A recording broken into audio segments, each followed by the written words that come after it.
Al Jazeera Podcasts. Today, the murder of a Palestinian-American child that rocked a community. Leaders in Plainfield will gather for a community vigil to honor Wadi al-Fayoume. The 6-year-old was stabbed to death in an apparent hate crime. As the murder trial begins today, will there be justice for Wadea al-Fayoume? I'm Kevin Hurton, and this is The Take. My name is Ahmed Rehab. I'm the executive director of CAIR-Chicago and have been for the past 20 years. I'm located right here in Chicago, where our office is based. So, Ahmed, we're talking to you on the first day of the trial of Joseph Czuba, who is charged with killing 6-year-old Wadea al-Fayoume and trying to kill his mother. Before we talk about the accused, let's start with the victims here. I know you've spent time with this family. Can you tell me about this mother and son and the life that they were living in Chicago? You know, they were a typical, ordinary family.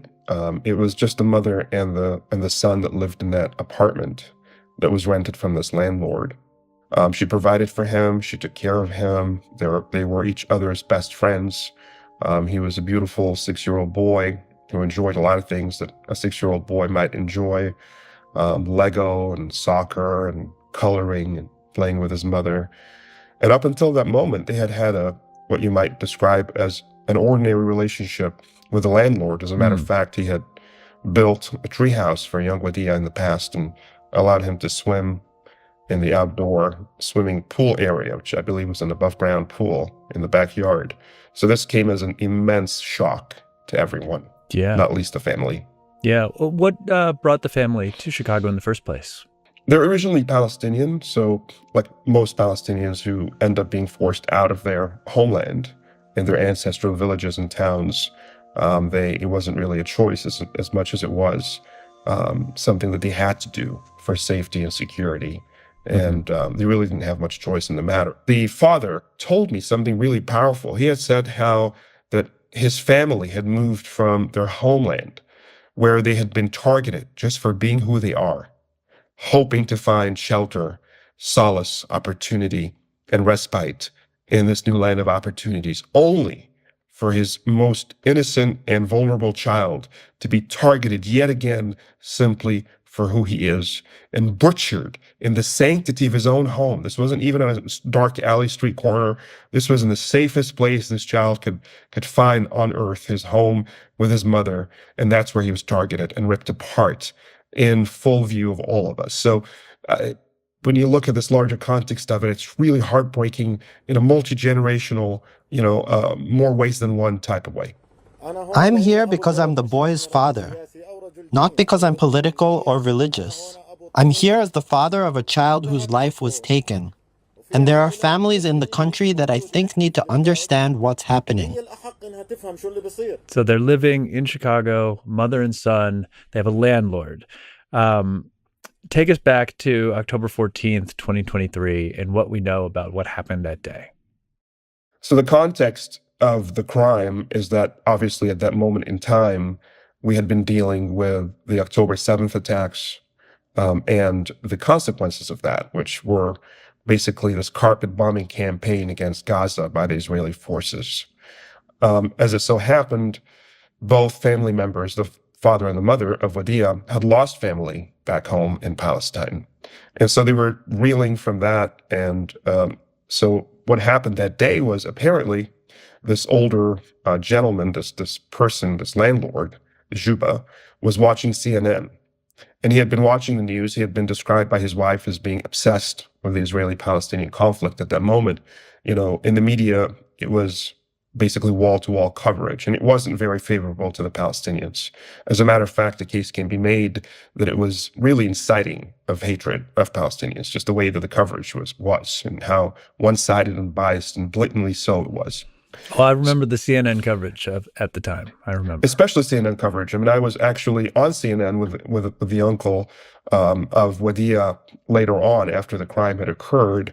And I remember I wasn't watching much CNN at the time, but I was kind of forced to, sitting in the green room. And I was really shocked by how the entire hour that we were waiting, it was wall-to-wall coverage of every little detail of the families of the hostages, cameras in their homes, showing their family pictures, their guitars up in the corner, what they like to do, what they didn't like to do, which is all fine. But there was none of that given at all in terms of coverage of the Palestinian dead and maimed and injured and displaced that were happening as we sat in that room. So very little humanization, very little attention given to the other side, but every little detail given to the Israeli side. So that fatal knock on the door, and again, as far as the mother's concerned, this is the landlord calling out, knocking on the door, and has done that before. So she opened the door for him, and that's when he barged in with a kitchen knife and started to lunge at her and chase after her child, she had been preparing for a bath. And so he was unclothed, sitting on the bed, and she tried to protect her son and wrestled with this man, and she was stabbed multiple times. And then after he was able to essentially neutralize her in her efforts, he went for the child and stabbed him 26 times, killing him. 26 times. And this is a man who built a treehouse for this child. That's right. Such was the hate that had been built up and pent up from watching this coverage, that he did the unthinkable, really, and did it against the most vulnerable member of our community, a 6-year-old innocent boy. Okay, so the trial begins today against Joseph Czuba. Are there any particular aspects of the case that you'll be watching? What is the story the prosecution is going to be telling? What is the defense here?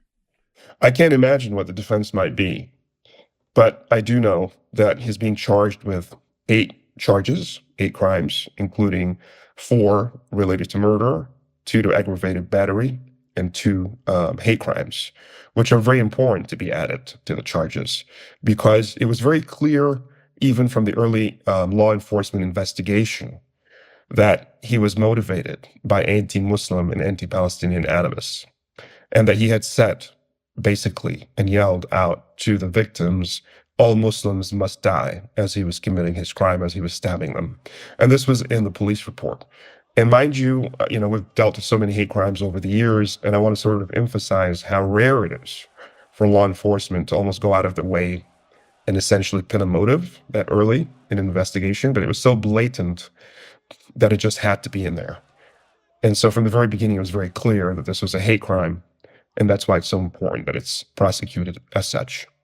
Yeah, so that really raises the stakes here. This is one of those famous Chicago trials. There's been a lot of them in the city's history. But, Ahmed, when I was doing research about this case, it wasn't really that easy. I mean, a Google search didn't come up with that many results, particularly in the national media. Do you feel like if some of the backgrounds of these people were reversed or swapped out, this would be getting more attention? 100%. I mean, a big headline of this past year has been what I would call the blatant double standard in terms of coverage, mainstream media coverage of this conflict and its 2 sides. If you want to call it a conflict, I mean, you have one side that's essentially engaging in a genocide against another. So in any other situation, this would be, a one-sided attack. Obviously, October 7th happened, and we came out, we were not supportive of that, we were against October 7th, etc. But very few voices, unfortunately, from the mainstream Jewish community, and by that I mean the mainstream organizations that identify as Zionist, and their leaders and the rabbis. I mean, in Chicago, I couldn't find a single congregational rabbi, not one, that would come out and just simply call for a ceasefire. We're not saying call for a 2-state solution or 1-state solution or condemn Israel or anything like that. It's a very low bar. We're saying just call for the end of the murder, the mass murder of civilians. And we couldn't get that. The only person who spoke out is Rabbi Branton Rosen, who essentially has been excommunicated from the community and had to begin his own online congregation because he was so pushed out from the larger community. So it's very, very, very concerning. The media, obviously, also is extremely biased. The corporate leaders who sent out letters on October 7th to their Jewish constituencies and others, their employees, saying, "We stand with you," which was very out of the ordinary for a corporation that's non-political to comment on political matters, but they did so. Fine. Political leaders did the same thing. So you had the immediate political leaders and the corporate leaders all having a field day with their, sort of virtue signaling. But then when the genocide began, and let's even call it ethnic cleansing, let's call it carpet bombing, let's call it mass murder, or whatever term floats your boat, started to happen, and it was televised, and it was broadcast, and it was live, and we could all see the horrible consequences. There was none of that from either of the three. There weren't these sympathetic, compassionate letters from corporate leaders to their employees saying that we recognize the horrors that are happening to your families. Here are the resources for you. None of that whatsoever. It was only one-sided. There was no political statements whatsoever that condemned this and reached out to the Muslim community. And there was little media coverage of the consequences to families. They reported on the facts, numbers and things like that, but very little humanizing stories. And so this Czuba situation, and with the al-Fayoume's story, was widely covered because of how earth-shattering it was and how unique and horrible it was. But once the initial coverage of the horrors of the crime dissipated, there was very little hearkening back to that story throughout between when it happened and today. Yeah, has the local media been any better? It's been a tad better. Usually when there's a milestone situation like an arraignment or something like that, they might reach out to us. But there hasn't been the sort of cultural commemoration of a moment that you would expect. For example, the kind of coverage we got from students chanting "from the river to the sea," which has been portrayed by the Zionist and the pro-Israeli side as being a call for genocide, and denied as such by those saying those words. They're saying it's freedom from the river to the sea, freedom from oppression, freedom from apartheid, freedom from displacement and dispossession, freedom from genocide and ethnic cleansing. It's not freedom from the humans who are Jewish by dumping them into the sea and engaging in a genocide against them. It's freedom from these, systems of oppression, which is their call and their right to say. But that was basically taken out of their mouths and reinterpreted and put back into their mouths as such. And then there was the reaction to it from the Senate. We had Senate hearings that saw presidents and leaders of universities, their heads roll, essentially. After weeks of intense scrutiny, Harvard University President Claudine Gay resigned today. She was heavily criticized for her testimony during a congressional hearing about rising anti-Semitism on college campuses and Harvard University's response to it. It saw changes in policies. It saw changes in the definition of anti-Semitism to expand to include criticism of Israel. And now that is a movement here in America that is being pushed by billionaires like Bill Ackman and others, perhaps Elon Musk as well. And so that kind of reaction to just a very normal chant, like "from the river to the sea," became such a moment in the media and got such attention that you look back and you look at the story of Wadea and how little that got over time, and you compare the two, and it's stunning. More with Ahmed after the break. So Ahmed, I was thinking this is like an American microcosm of this phenomenon we're seeing with the war on Gaza. I think I was talking to an author, Mohammed Al-Kurd, about Palestinian dehumanization in a recent episode, and we were showing video of these children in Gaza who are asking and pleading with the West to not kill them, essentially. And then we all watched as tens of thousands of Palestinian kids were killed in this war. And this case feels like an American microcosm of this. And you're seeing that same level of apathy, aren't you?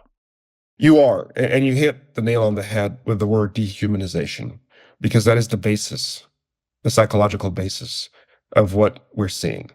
Basically, throughout history, especially modern history, before any population could be subjected to certain horrors, there had to be a period of dehumanization, meaning a period in which their humanity was questioned and they were rendered as less than human, at least less than the rest of us. So in Rwanda, for example, those who were targeted had to be called cockroaches on radio broadcasts for months and weeks before machetes were out to kill them in the streets. They had to be dehumanized first. In Congo, where you had between 8 and 20 million Congolese killed by King Leopold's Belgian army, early on in the colonial period, there had to be this rendering of these populations as savages, somewhere between animal and human. Likewise in Tasmania, where the entire native population was routed out by the British, sometimes in hunting sport, not even in battle. They had to be also rendered as savages.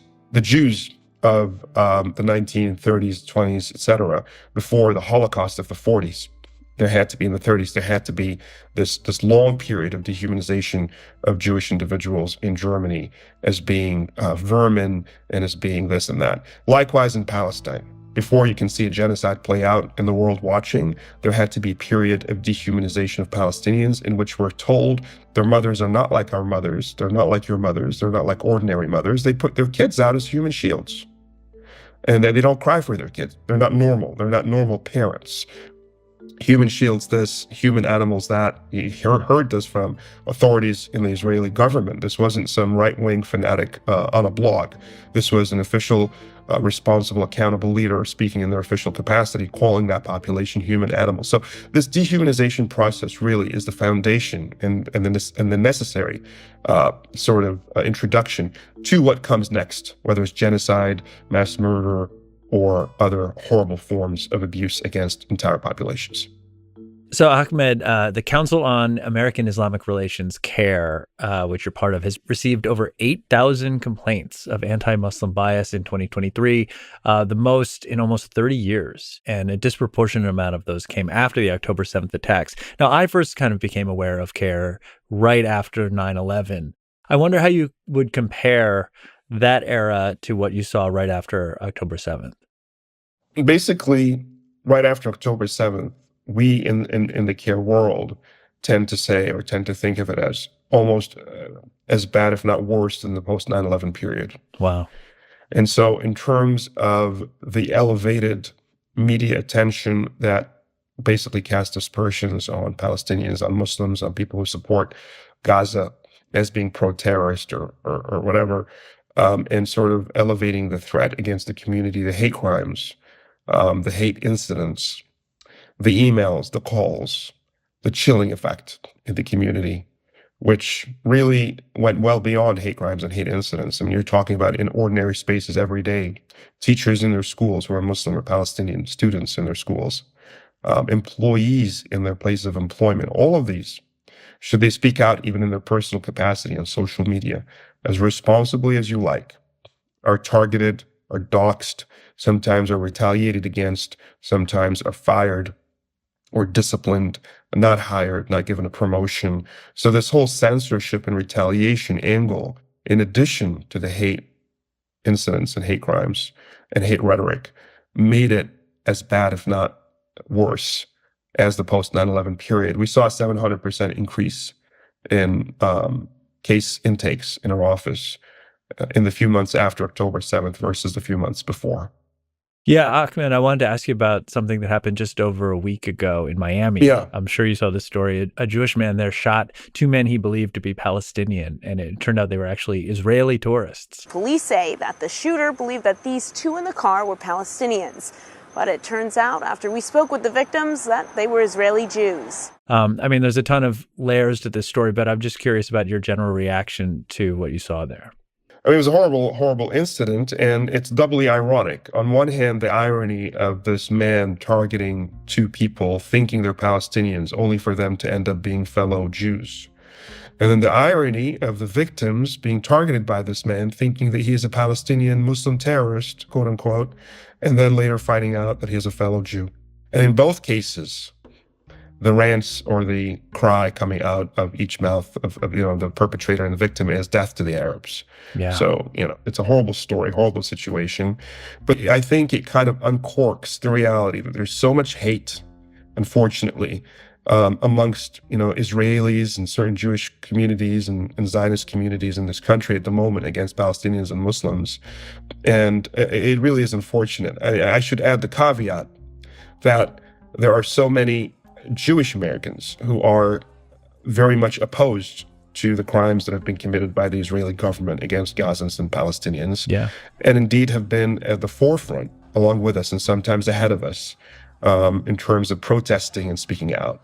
So definitely, there's no broad brushing and no generalization here, but back to what I said earlier, unfortunately, the organized so-called mainstream religious communities, bar a few exceptions, have been very much either silent or supportive of the crimes of Israel.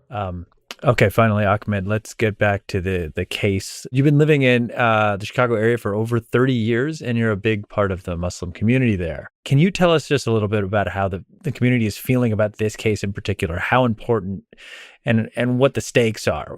From your conversation with his family, what does justice look like? This case is being followed very closely by the American Muslim community, and I think the larger community, because this was single-handedly the most atrocious hate crime that was committed in our city and maybe in our country in a very, very long time. Again, the optics couldn't be worse. You had this angry man with full faculties and agency stabbing away at this innocent child. This man, his mind is consumed by hatred. His mind is consumed by these weird political ideas.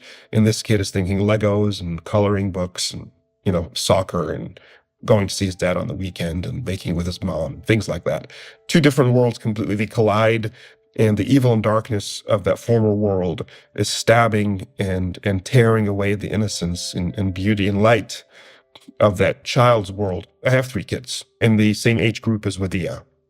And I just couldn't imagine what his father was feeling. I've spoken with his father, I've consoled his father, I've worked with his father, or his poor mother who was sitting in the hospital trying to recuperate from her horrible wounds that were critical at the time, and sort of bearing this trauma inside of her forever. And it never gets better. I mean, this guy might be, found guilty, he might be sent to jail, all of us might move on, but the parents will never move on. This will always be traumatic for them. So the only outcome that can come out of this is finding this person guilty and coming full circle to ensure that this never happens again. And for all of us to take a strong stance against the hate incitement in the media that, in my opinion, was an abettor, a co-conspirator of this crime. That's the only way that this can go forward for us. And that's the take. If you're short on time, but still want to catch the highlights, you can check out our YouTube shorts, which are over here. We post quick clips from the best moments from our episodes that you won't want to miss. So it's a really great way to stay connected, and you should check them out. And I'll see you next time.